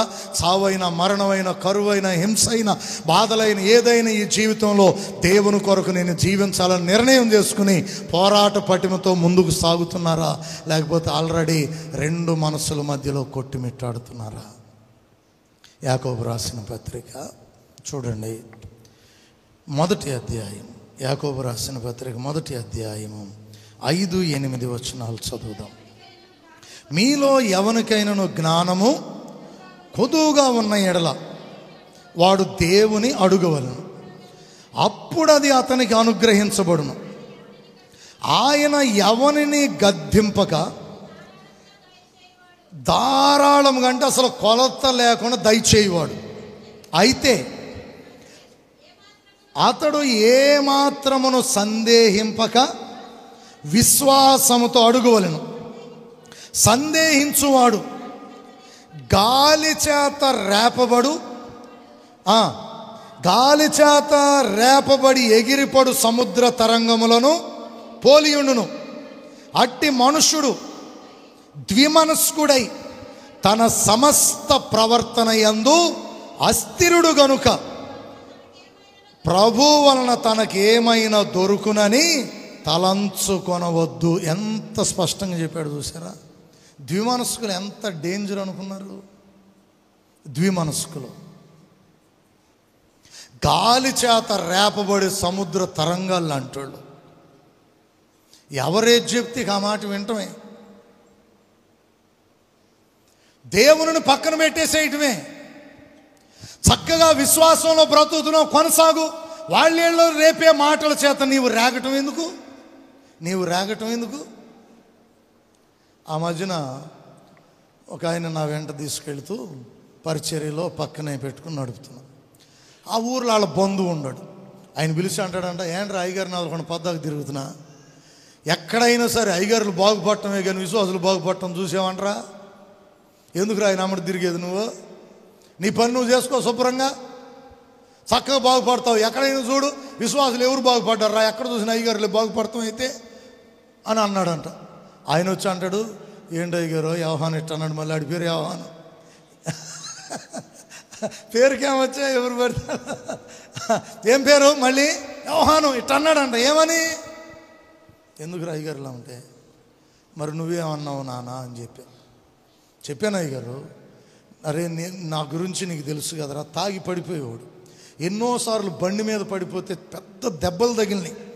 ఆఖరికి గుండె దడొచ్చేసి హార్న్ సౌండ్ విన్నా సరే చచ్చిపోతానని భయపడే స్థితిలో ప్రభు దగ్గరకు వస్తే ప్రభు ఆయన్ని బాగు చేశాడు. హల్లెలూయా. మరలా గుండెను నిబ్రపరిచాడు, ధైర్యాన్ని ఇచ్చాడు. తర్వాత ఇల్లు లేని వ్యక్తికి ఇల్లునిచ్చాడు, స్థలం లేని వ్యక్తికి స్థలాలు ఇచ్చాడు. ఈ సంగతి చెప్పాడండి. వారు పిచ్చోడా, నువ్వేంటి అట్లా అన్నావు? నా బ్రతుకును అసలు దేవుడు బాగు చేశాడు కదరా. నేను నీతో పాటు ఎన్నిసార్లు తాగి తిరిగానురా, మనిద్దరం ఎన్నిసార్లు ఎన్ని చోట్లకి వెళ్ళాంరా. ఇప్పుడు ఆగిపోయానంటే దేవుడే కదరా. అట్లా అనకూడదురా. దైవజనుడు మా ఊరు రాకపోతే నేను నాశనం అయిపోయి ఉండని చెప్పాను పాస్టర్ గారు అన్నాడు. సరేలే అయితే దేవుడు నిన్ను ఫలింపజేస్తాడని చెప్పాను. హల్లెలూయా. అంతేగాని ఎవరు ఇష్టం వచ్చినట్టు వాళ్ళు చెబుతారు. గాడిద సామెత తెలుసుగా మీకు బ్రహ్మాండంగా? గాడిద సామెత. తల్లిదండ్రులు ఇద్దరు ఇంట్లో జరగట్లేదని గాడిద నమ్మటానికి సంతకు బయలుదేరారంట. ఒక ఊరు వెళ్ళగానే, దున్నపోతులాగా ఉండవు, పిల్లోడిని నడిపిస్తున్నావు, నువ్వు గాడిద ఎక్కావు అన్నాడంట. ఆయన దిగి బొడ్డోడిని ఎక్కిచ్చాడు. ఆడు కొద్ది దూరం వెళ్ళాక అన్నాడు, ఎర్ర బొడ్డోడా, ఇట్ట మీ నాన్న నడిపిపోతే దున్నపోతులాగా ఉండి నువ్వు నడిపించలేమంటారు, మీ నాన్న కూర్చోబెట్టి అని ఆడు అన్నాడంట. ఇంకొక ఊరు పోతే మళ్ళీ అట్ట అన్నారంట. ఇద్దరికి మెంటలు వచ్చి గాడిదని సంతకు దోలికి వెళ్ళకుండా వదిలేసి ఇంటికి వచ్చారు. ఆ గాడిద ఎడిపోయిందో ఇక తిక్కబుట్టి. ద్విమానసులు ఇట్లాంటి తిక్కోళ్లే. గురి ఉండదు, నిబ్బరం ఉండదు. దేవుడు బహుమానం ఇచ్చే వరకు పరిగెత్తాలని ఆశ ఉండదు. పౌలు అదే అంటాడు, నేను గురి వద్దకే వెళుతున్నా, వెనుకున్న వాటిని మర్చిపోయా, ముందున్న వాటి కొరకై వేగిరి పడుతున్నా. నేను సమస్తమును కూడా విడిచి నా దేవుని యొద్దకే, గురి యొద్దకే నా ప్రయాణము సాగుతుంది. హల్లెలూయా. మరి నీ ప్రయాణం ఎటు వెళ్తుంది? ఎవరు ఎట్ట రేపుతా అటు రేగిపోతున్నావా? గాలి చేత రేపబడే సముద్రంలాగా ఉన్నావా? ఎగిరెగిరి పడుతున్నావా? మార్తమా ఏంటి స్వార్థం రాలా? నాకు తెలియదు అయ్యగారు. ఏమైంది? ఒకళ్ళ ముద్దలో ఒకళ్ళు పెట్టుకు తిన్నారుగా పళ్ళెంలో మీటింగుల్లో అయ్యాలకి ఏమైపోయింది? ఇంతలోకి తేడా వచ్చింది, పట్టేసింది. వాళ్ళేదో చెప్పారు, వీళ్ళేదో చెప్పారు. నువ్వేంటో మార్తం పెడితే తింటున్నావు, మార్తం నిన్నేమందో తెలుసా అని వాళ్ళకి స్వార్థంగా తెక్కొచ్చేసింది, ఎగిరిపోయింది గాలి. సంఘంలో ఈ గాలి పొట్లు ఎక్కువ అవుతున్నాయి, జాగ్రత్త. ద్విమనస్కులు స్థిరులు అవ్వలేరు. ఆయన అంటాడు, గాలి చేత రేపబడే సముద్ర తరంగం లాంటి వారు సమస్త ప్రవర్తనలు అస్థిరులు కాబట్టి ప్రభువు వలన ఏదైనా తమకు దొరుకునని ఆశపడొద్దు అన్నాడు. అంటే ఏంటి? ఏమి రాదని. చిన్న సామెత చెప్పి ముగిస్తాను. అల్లుడు మంచోడే కానీ నోట్లో శనుందనే మాట తెలుసా తెలియదా? ఈ సామెత ఎంతమంది అర్థం తెలవకపోతే తెలియపోయింది. ఈ సామెత ఎంతమంది తెలుసు? చెయ్యత్తండి. ఏమో ఇప్పుడు మీ అల్లుడిని ఏమనం చెయ్యత్తండి. సరిగ్గా తెలిసిన వాళ్ళు ఒక్కళ్ళు అన్న ఉన్నందుకు మీకు వందనాలు తల్లి. ఒక్కళ్ళు అన్న ఉన్నారు ఆ సామెత తెలిసిన వాళ్ళు. దాని అర్థం ఇప్పుడు నేను చెప్తా. భార్య అందంట పొద్దున్నే లేచి ఏడుతుంది గారు. ఊరు నాయన ఏమైందిరా రాత్రికి రాత్రి బాగానే ఉంది అనుకుని ఏంటన్నాడు అని. మా నాన్న కనపడ్డాడండి కల్లో. ఆడపిల్లకి నానంటే మామూలుగా ఉన్నది వ్యాపారం. పైగా తండ్రి కనపడ్డాడు, కల్లో నీరసంగా కనపడ్డాడు. అంటే ఇక అంతే, ఆ పలాన్ని ఏడ్చుకుంటూ కూర్చుని తెల్లారిపడి టిఫిన్ పెట్టాలి, టిఫిన్ లేదు గిఫిన్ లేదు, కళ్ళు చింతన నొప్పుల్లాగా వేసుకుని కూర్చుంది. ఏమైందంటే మా నాన్న కనపడ్డాడు, నీరసంగా ఉన్నాడు, మా నాన్న చూడాలనిపిస్తుంది అని అంటే అన్నాడు. అంటే ఎందుకు ఎడతావు, తీసుకెళ్తా రెడీ అవ్వు అన్నాడంట. హ్యాపీయా కాదా? అత్తగారి నుంచి పుట్టింటికి వెళ్ళేవాళ్ళారా? వెళ్ళాలా వద్దా? వెళ్తారు ఖచ్చితంగా. బయలుదేరారు ఇద్దరు. ఆ ఊరికి ఇంకొంచెం దూరం అందనగా పట్టణంలో ఆపాడు. యాపిల్ కొన్నాడు, ద్రాక్ష కొన్నాడు, స్వీట్ షాపులోకి వెళ్ళి కలాకాని స్వీట్ కొన్నాడు. ఏంటి నానా రకాల సంచంతా నింపాడు. పట్టుకో అన్నాడు. శుభ్రంగా పట్టుకుని తగిలిచ్చింది, ఇంటికి తీసుకెళ్ళాడు. వాళ్ళ అత్తగారు చూడగానే అనుకోకుండా వచ్చారుగా, గబగబ ఎదురుపడి, అల్లుడు ఏంటి నన్ను బాగున్నావా, అమ్మ బాగున్నారని ముందు అల్లుడిని బలకరించి చక్కగా ఇంట్లోకి ఆహ్వానించి కాళ్ళకి నీళ్ళు ఇచ్చి గడగడలాడుతుంది. వాళ్ళ ఆయన ఇంకా లేగల. ఎవళ్ళైనా ఈ కల్లో కనపడ్డాడు నీరసం అయినా ఆయన ఇంకా లేగల. లేకపోయినా సరే ఏమయ్యో లే ఎంతసేపు పడుకుంటా. అల్లుడు వచ్చాడు, ఇల్లు ఎత్తురా. ఏంటిది? లే ఆయన నీరసం పార్సిల్ అయినా సరే ఇప్పుడు అల్లుడు వచ్చాడు, ఇమీడియట్గా పద. ఆయన దోలింది. ఆయన నీరసం పార్సిల్ అయ్యి ఎట్టో గట్ట అడ్డం పడి దాన్ని తెచ్చాడు. ఇంతలోకి ఈ వచ్చిన ఆమె ఏం చేసింది, చుట్టుపక్కల బాబాయ్ పిన్ని వీళ్ళందరూ ఉంటారుగా, సినిమా పిన్న అన్నయ్య తమ్ముడు అంట పలకరించి వచ్చింది. ఇక ఊరు ఊరుని చూస్తున్నాడు. ఇక ఎడ చూస్తున్నాడు, కిందకి మీదకు చూస్తున్నాడు, కసురుకుంటున్నాడు. ఇంతలోకి వాళ్ళ అత్తగారిని, ఏమైందమ్మాయ? ఏమో నాకు తెలట్లేదు, ఇడు గుబులుడమ్మా, ఇడింతే. ఏమన్నా అనుకున్నారు ఇంటి దగ్గర? అసలు ఎందుకు వచ్చారు అమ్మాయ? అసలు మేమేమనుకోలే, నాన్న కళ్ళకు వచ్చి నీరసంగా ఉంటే ఏడ్చా అంతే, నీకెందుకని తీసుకొచ్చాడు, ఇవన్నీ ఆయన కొన్నాడు, నేమేం కొనిపిలా, ఇప్పుడు దాకా బాగానే ఉన్నాడు, ఇప్పుడు ఏమైందో నాకే తెలతలేదమ్మా. ఇద్దరు గుసగుసలు ఈ గుసగుసలు ఆడుతూ ఉండగానే ఆమె సరే సరే నువ్వు జాగ్రత్తగా చూడు, ఈ లోపు నేను వండుతానని గబగబ అడవుడి. ఆ మాసం ఉడుకుతానే ఉంది. చెప్పులు వేసుకుని వెళ్ళిపోయాడు మెంటలోడు. అది అల్లుడు మంచోడే కానీ నోట్లో శని వండింది తిన్నావు. అర్థమైందా? ఫలాలు ఫలించలేని ద్విమనస్సు, కుదురులేని మనసు, దేవుడు సిద్ధపరిచిన ఆ రుచిగల ఆశీర్వాదాన్ని స్వీకరించే వరకు కూడా క్రీస్తులో నిలవలేని అస్థిరులు ద్విమనస్కులు, గాలి చేత రేపడుతూ ఉంటారు. ప్రియులారా, ప్రభు అందుకంటాడు, ద్విమనస్కులారా మీ హృదయములను పరిశుద్ధపరచుకోండి. ఈ రాత్రి నీ హృదయం దేవునితో నింపబడాలి. ఈ రాత్రి దేవుడు నీ హృదయములో నివసించాలి.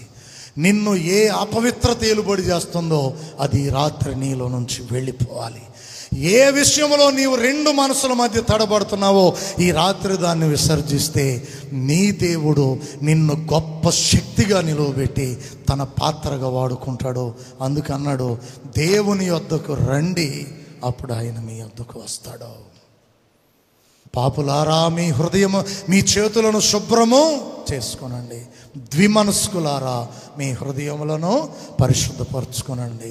ఎప్పుడైతే మనం ఇలా సిద్ధపడతామో అపవాదిని, లోకాన్ని, సాతానును ఓడించి నిజమైన దేవుని బిడ్డలుగా ఈ లోకములో జీవించగలం. అట్టి కృప మనందరికీ ప్రభు ప్రసాదించుగాక. ఆమెను ప్రార్థన చేసుకుందాం. ప్రార్థన, చిన్న ప్రార్థన, ఒప్పుకోలు ప్రార్థన. యవనస్తులు మోకరించగలిగితే నాన్న మీకు ఓపుకుంటే మోకాళ్ళ మీద ఉండే ప్రార్థన చేసుకోండి. 2 మాటలు ప్రభుతో మాట్లాడితే చాలు. ఇప్పుడు నీ ప్రార్థన విని వెంటనే ఆయన సహాయం చేయగలడు, చేయలేడని అవిశ్వాసం నీకు ఉండకూడదు. ఇప్పుడు నీవు చేసే ప్రార్థన నీ ప్రభువు వింటాడు. ఏ విషయంలో నీవు తప్పిపోయి ప్రభుతో మాట్లాడు. ఏ అపరాధములలో పదే పదే పడిపోతూ చిక్కుబడిపోయి ఉన్నావో ప్రభుతో మాట్లాడు. నిన్ను దేవుడు ఎందుకు నియమించాడు? పవిత్రురాలిగా, పవిత్రుడిగా ఉండటానికే దేవుడు నియమించాడు. అపవిత్రతకు నీకేం సంబంధం? ద్విమనస్సు నీకే అలా దేవునితో ఏకదృష్టి కలిగి బ్రతకాలి. లోకంతో స్నేహం, దేవునితో స్నేహం కుదరదు. అపవిత్రత ఉన్న చోట ఎంత మాత్రమును కూడా ప్రభువు ఉండడు. కాబట్టి నీ హృదయాన్ని పరిశుద్ధపరచు. విశ్వాసి, ప్రభు దగ్గరకు వచ్చావు, ఎలా ఉన్నావు? పాటల మీద మనసు పెట్టావా? పరిశుద్ధతను వదిలేసి ప్రార్థన బాగానే చేయగలుగుతున్నానులే, దేవుని ఆత్మ వాడుకుంటున్నాడు అని అనుకుంటున్నావా? అపవిత్రతలో ఉండి లోకమును దేవుని ప్రేమిస్తూ వీటిని బ్యాలెన్స్ చేస్తూ పరలోకం వెళదామని అనుకుంటున్నావా? అది ఎప్పటికీ కూడా వీలవ్వకపోవచ్చు, వీలవ్వదు కూడా. దయచేసి సరి చేసుకో. దేవుడు లేకుండా ఫలించలేవు నాన్న. నువ్వు ఎంత ప్రయాసపడినా ప్రభువు లేనిదే నీ జీవితం నిష్ఫలమే. ఎందరూ దేవుడు లేకుండా ఉన్నారో ఈ రాత్రి పరిశీలన చేసుకోండి. దయచేసి నోరు తెరువు నాన్న. అమ్మా, నా దేవుడు నీ తండ్రి నీ కోసం మాట్లాడాడు. ఇది ఎవరి కోసమో కాదు, నీ కొరకే దేవుడు మాట్లాడాడు.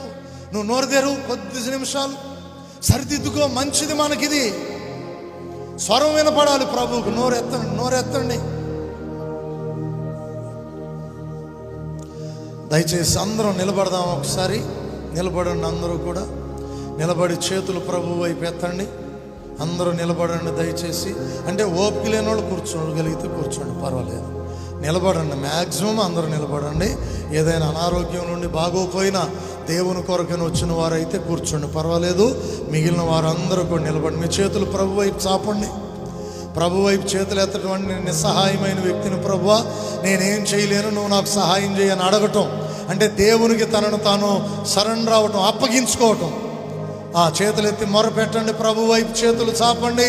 నన్ను ఆదుకో ప్రభు. ఏ విషయంలో నువ్వు తప్పిపోయావో నిజమైన ప్రార్థన చేయి. నాన్న అలవాటు ప్రార్థన వద్దు, హృదయాన్ని ఓపెన్ చేయి. కొంతమంది ప్రార్థన చేయమని స్తుతులు స్తుతులు స్తోత్రాలు స్తోత్రాలు స్తుతులు స్తుతులు ఇదే చెప్తారు. నీ హృదయాన్ని ఓపెన్ చేయి. నీలో ఉన్న చెడును తీసివేయి. రాత్రి నా ప్రభు నీ పర్మిషన్ కోరుకుంటున్నాడు. నీవు అడిగితే నీ హృదయాన్ని బాగు చేస్తాడు. నీవు అడిగితే నీ కల్మషాన్ని తీసివేస్తాడు. నిన్ను పవిత్రమైన వ్యక్తిగా, నిర్దోషమైన వ్యక్తిగా, ఘనమైన వ్యక్తిగా, పరిశుద్ధమైన వ్యక్తిగా నిన్ను చూడాలనేది దేవుని ఆకాంక్ష. నోరు తెరవగలవా? నోరు తెరవండి నాన్న. పశ్చాత్తాపడండి, వ్యాకులు పడండి, పరిశుద్ధులగుటకు ప్రభువుని వేడుకొనండి, బ్రతిమాలాలి ప్రభువుని. ప్రభు సహాయమును కోరుకోవాలి. ఏ కట్టల చేత కట్టబడ్డావు? కొందరు పాపాన్ని ఒప్పుకోవటానికి కూడా బానిసలు అయిపోతున్నారు. ఒప్పుకోవటం, మళ్ళీ చేయటం, మళ్ళీ చేయటం, ఒప్పుకోవటం, మళ్ళీ చేయటం, ఒప్పుకోవటం, పడిన చోటే పడిపోవటం, పడిన చోటే పడిపోవటం. ఈ రాత్రి నా ప్రభు నీకు విడుదల ఇవ్వబోతున్నాడు. నీవు అడిగినట్లయితే నా దేవుడు నీకు శక్తిని పంపబోతున్నాడు. తన ఆత్మ బలము చేత చీకటిని పారద్రోడబోతున్నాడు. Lord Jesus, the power of Jesus. నీ కట్లను ప్రభు తెంపబోతున్నాడు. సోదరా, నీవు ఏ విషయంలో పదే పదే సత్యముని ఎరిగి ప్రభువుని బాధ పెడతా ఉన్నావో ఆ విషయంలో ఈ రాత్రి నీకు విజయాన్ని ఇవ్వటానికి నీ దగ్గర ప్రభు ఉన్నాడు. ప్రభు సహాయం కోరగలవా? ప్రభువుని వేడుకోగలవా? నీ అపవిత్రత కొరకే ఒప్పుకోలు ప్రార్థన చేయగలవా? ఆయన అంటాడు, నీ చేతులను శుభ్రం చేసుకో. అది మన బాధ్యత, ఇది మన బాధ్యత. మనం ఒప్పుకోవలసిన బాధ్యస్తులమై ఉన్నాము, రుణస్థులమై ఉన్నాము. నోరుదెరు, స్వరమెత్తు, సిగ్గుపడొద్దు నాన్న. ఈ రోజున ప్రభు నీకు సహాయం చేయబోతున్నాడు, నీకు శక్తిని ఇవ్వబోతున్నాడు, బండ మీద నీ అడుగు నిలువబెట్టబోతున్నాడు. ప్రభుని బ్రతిమాలితే నీ దేవుడు, నా దేవుడు సహాయకుడే. ఆయన సమీపముగానున్న దేవుడే. నోరు తెరవాలి, నోరు తెరవాలి నాన్న. పురుషులారా నోరు తెరవండి. పదే పదే ఏ విషయంలో నీవు తప్పిపోతున్నావు, దేవుని కొరకు నమ్మకంగా కుటుంబానికి నాయకుడివై దేవుల్లో బలపరచవలసిన నీవు ఏ పాపం వలన, అజ్ఞానం వలన నీ ఇంటికి సాక్షిగా ఉండలేకపోతున్నావో నోరు తెరిచి ప్రార్థన చేసుకో. జ్ఞానవంతురాలు ఇల్లు కట్టునన్నాడు. ఓ స్త్రీ, నీవు జ్ఞానము కలిగి ఉన్నావా? అజ్ఞానివై కుటుంబాన్ని కూల్చివేసుకుంటున్నావా? నోరు తెరిచి ప్రార్థన చేసుకో. నీ జీవితాన్ని ప్రభువుకి అప్పగించు. నీ హృదయంలో ప్రభువుకి చోటివు. హృదయాన్ని శుద్ధి చేయి. ఆ చచ్చిన కంపు అనే పాపమును తుడిచివేయి యేసు రక్తములో. యేసు రక్తం అందుకే ఉంది, విమోచన రక్తం. పాప క్రైతనముగా ప్రభు సమర్పించిన ప్రాణదాన రక్తం, పవిత్ర రక్తం. శుద్ధి చేసుకో. యేసు రక్తముతో వస్త్రములను ఉతుకు, పాపము హృదయమును ఉతుకు. ఈ రాత్రి శుద్ధుడగునట్లుగా వేడుకో. దావీదు అంటాడు, అయ్యా నా పాపము పోవునట్లుగా నన్ను శుద్ధీకరించయ్యా. లార్డ్, నిజమైన ప్రార్థన చేయండి, అంతరంగములో సత్యమైన ప్రార్థనను చేయండి. దేవుడు నీ ప్రార్థన వినుటకు నీ దగ్గర ఉన్నాడు. ఈ రాత్రి నీ ఒప్పుకోలు కొరకు తండ్రి ఎదురు చూస్తున్నాడు. ఒప్పుకో. ఏ విషయంలో ప్రభువును బాధపరుస్తున్నావు ఒప్పుకో. ఏ విషయంలో కుటుంబాన్ని బాధపరుస్తున్నావు ఒప్పుకో. ఏ విషయంలో దేవునికి సాక్షిగా లేవో ఈ రాత్రే దేవుని దగ్గర విడిచిపెట్టాయి.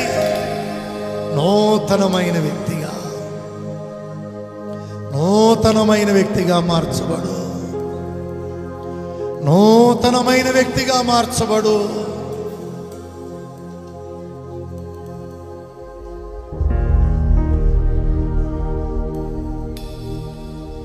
ప్రభువుని వేడుకున్నప్పుడు ప్రభువు సహాయం చేస్తాడు.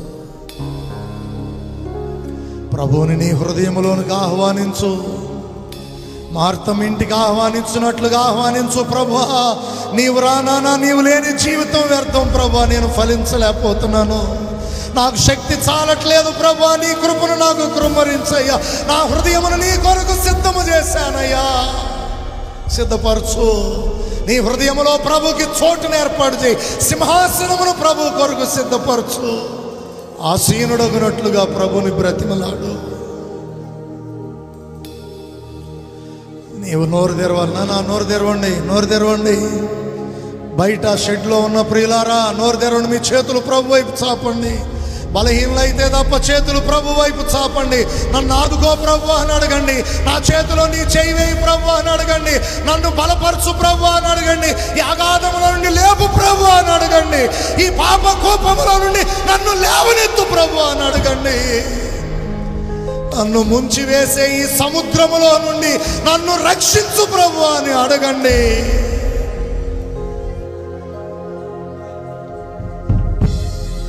దేవుడు ఎవరిని గద్దించడు. ఆయన మనలో ఎవరిని గద్దించడానికి లేడు. ఆయన ప్రేమ చూపడానికి ఉన్నాడు. ఆయన నిన్ను బాగు చేయటానికి ఉన్నాడు. ఆయన నేరస్థాపన చేయటానికి లేడు. నిన్ను బాగు చేయటానికి ఉన్నాడు. నీ ఒప్పుకుంటే నిన్ను బలపరచడానికి ఉన్నాడు. ఈ రాత్రి నీలో నిండుగా తన వెలుగును నింపాలని ఉన్నాడు. నీవు ప్రభువు కొరకు నీ హృదయాన్ని సిద్ధపరచు. ఇప్పుడే దేవుడు తన వెలుగును నీ పైన ప్రకాశింపజేయుచున్నాడు. లేమో తేజరిల్లు అని ప్రభువు వేడుకుంటున్నాడు. తేజరిల్లు దేవుని బిడ్డ, లెమ్ము తేజరిల్లుము, ప్రకాశించు. దేవుని వెలుగు నీ పైన ఉదయిస్తా ఉంది. ఆయన మహిమ నీ మీద కనబడతా ఉంది. లెమ్ము తేజరిల్లుము. ప్రభువు కొరకు నీ నడుమును బిగించు. ఎందరు దొంగలై లోబులై ఉన్నారో దేవుని దృష్టిలో ఆ శాపమును తీసివేసుకోవడానికి ప్రార్థన చేసుకో. కుటుంబం ఫలించున్నట్లుగా ప్రార్థన చేసుకో. దేవుని తట్టు సరిగా తిరుగు. పాపము లేని జీవితం కొరకు నీవు ప్రాధేయపడు. రెండు జీవితాలు నచ్చో. దేవుడు ఎప్పుడూ కూడా మెచ్చడు. చెడు అనేది దేవునికి ఎప్పటికీ నచ్చదు. అపవిత్రత అనేది దేవునికి ఎప్పటికీ నచ్చదు. రెండు రకాల జీవితం దేవునితో సహవాసం వీలు కాదు. ఈ రాత్రి నీ హృదయంలో ప్రభువుకి చోటివ్వు. నోరు తెరవండి నాన్న, నోరు తెరవాలి. మాట్లాడాలి నీ తండ్రితో. నిన్ను కాపాడు నీ ప్రభువుతో మాట్లాడు. ఈ రాత్రి దేవునితో నీవు మాట్లాడు. నీ స్వరమును ప్రభువుకి వినిపింపొచ్చేయి. కొద్దిసేపు ఎవరికి వాళ్ళు ప్రార్థన చేయండి. అలాగే మీకు సమయము ఎవరికి వాళ్ళు ప్రార్థన చేయండి. పర్సనల్ ప్రార్థన నీతిని నేర్పిస్తుంది. యేసు ప్రభు రూపాన్ని నీకు ఇస్తుంది. చెయ్యి, ఒంటరిగా ప్రార్థన చెయ్యి. ఈ సమయమందు నీ హృదయాన్ని తెరచి ప్రార్థన చెయ్యి. నోరు తెరిచి ప్రభువుతో సంభాషణ చెయ్యి. నీ బలహీనతలన్నీ ఒప్పుకో ప్రభు దగ్గర.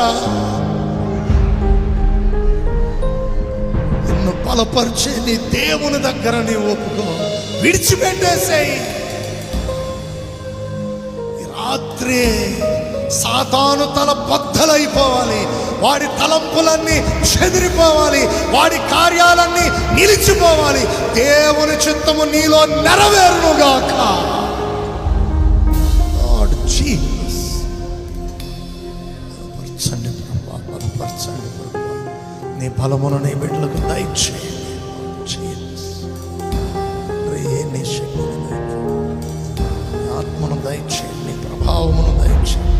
మహిమను దయచే.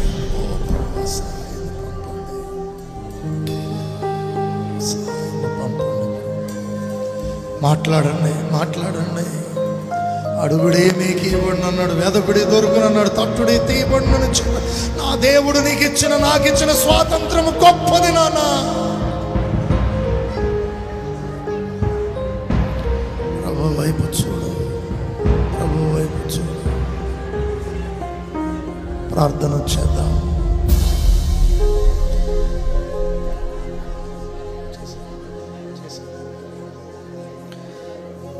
పరిశుద్ధుడా, జీవము కలిగిన నా తండ్రి, నీకు స్తోత్రాలు చెల్లిస్తున్నాను.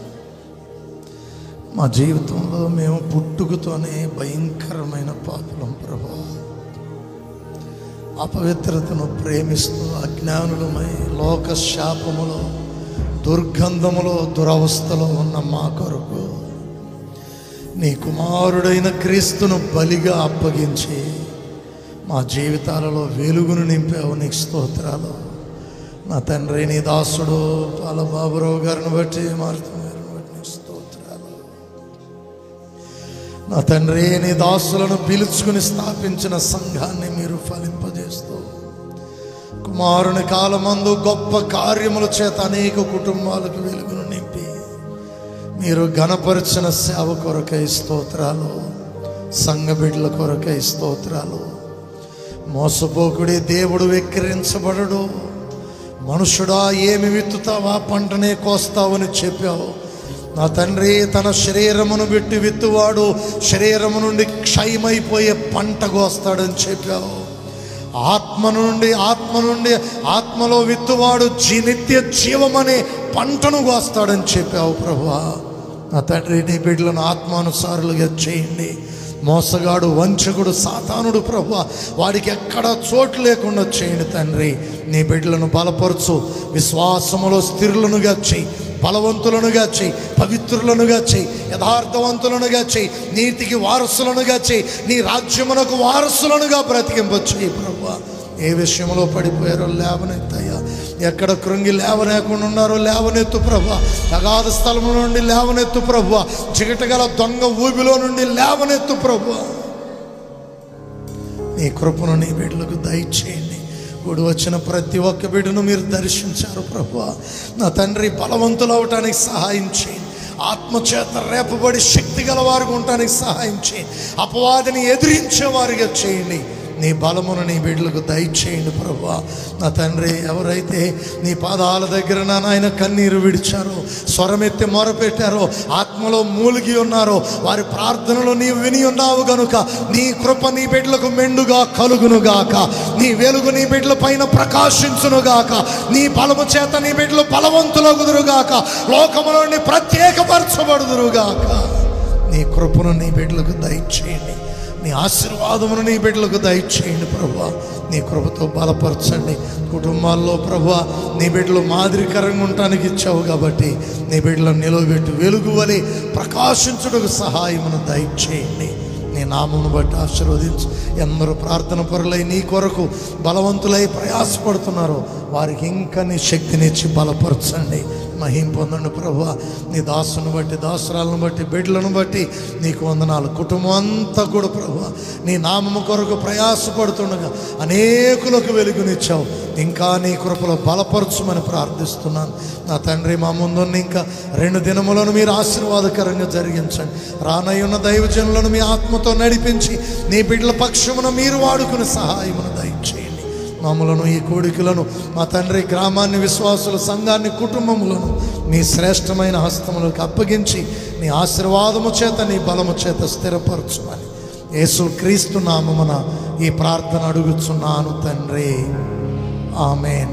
మన తండ్రి అయిన దేవుని ప్రేమ, కుమారుడైన యేసు క్రీస్తు కృప, పరిశుద్ధాత్మని నిత్య సన్నిధి సహవాసం కూడి ఉన్న మనందరికీ, కుటుంబములకు, సంఘ బిడ్డలందరికీ, సకల పరిశుద్ధులకు సదాకాలము తోడయుండుగాక.